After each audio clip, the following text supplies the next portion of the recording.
पंकज परदेसी।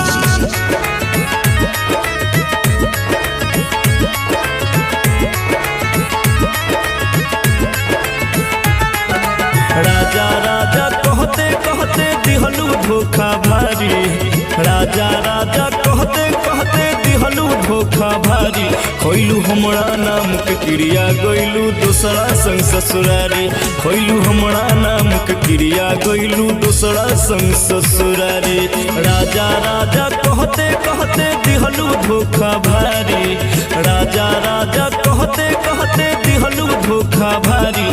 खोइलू हमरा नाम के क्रिया गइलू दूसरा संग ससुरारी, खोइलू हमरा नाम के क्रिया गइलू दूसरा संग ससुरारी।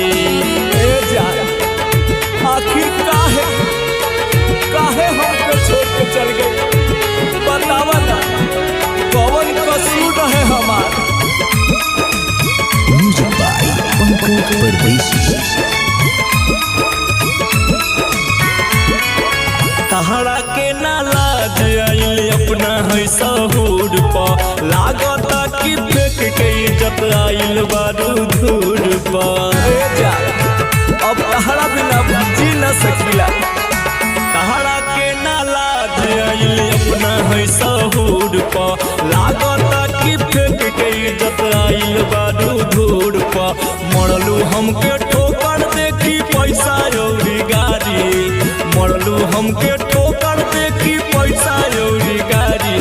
खोइलू हमरा नाम के क्रिया गइलू दूसरा संग ससुरारी, खोइलू हमरा नाम के क्रिया गइलू दूसरा संग ससुरारी। जब साथ निभावे के ना रहे त काहे हमर नाम के झूठा क्रिया खई, बतावा ना काहे खई। म्यूजिक बाय पंकज परदेसी।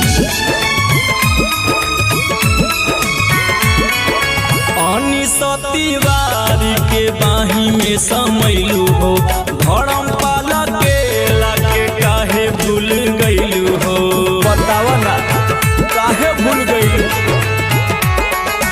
पंकज निराला के बाही में समैलू हो, धर्म पाला के लाके काहे छोड़ी गइलू हो।